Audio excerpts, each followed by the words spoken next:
Le barrage a une longueur de 8 km.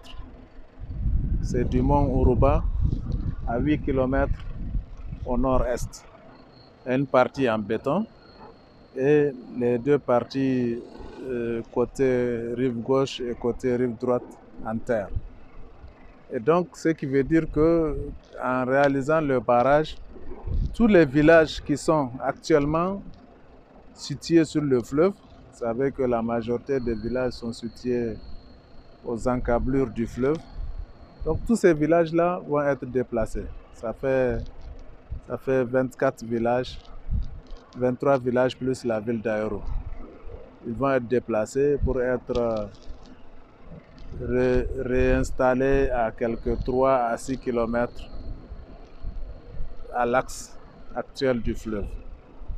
Donc cette opération, c'est la réinstallation. Cette opération, nous l'avons déjà fait pour les populations de Kandaji, de Sanguilé, qui étaient sur le site des travaux.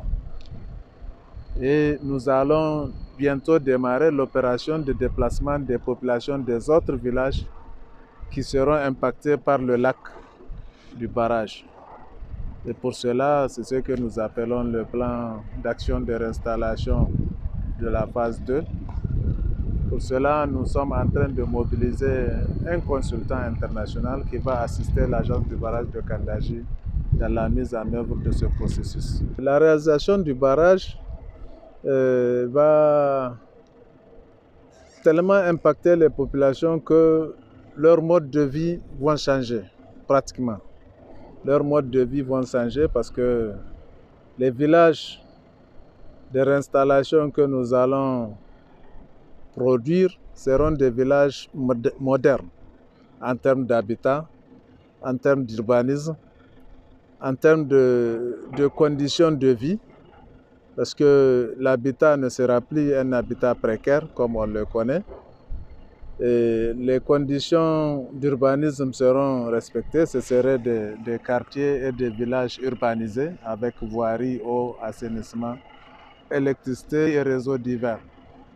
Donc ce seraient des villages vraiment urbanisés, des villages modernes, avec toutes les infrastructures socio-éducatives et avec des infrastructures de production agricole, notamment les zones de production qui vont être recréées en termes de zones de culture sous différentes formes. Ça peut être des trucs multicultures, des jardins, des zones de production de céréales, ainsi de suite. Le barrage sera certainement un don pour le Niger parce que le Niger va créer un pôle de croissance, je pourrais dire agricole déjà, en plus du fait que le barrage va produire de l'énergie qui va changer beaucoup dans l'industrie du Niger.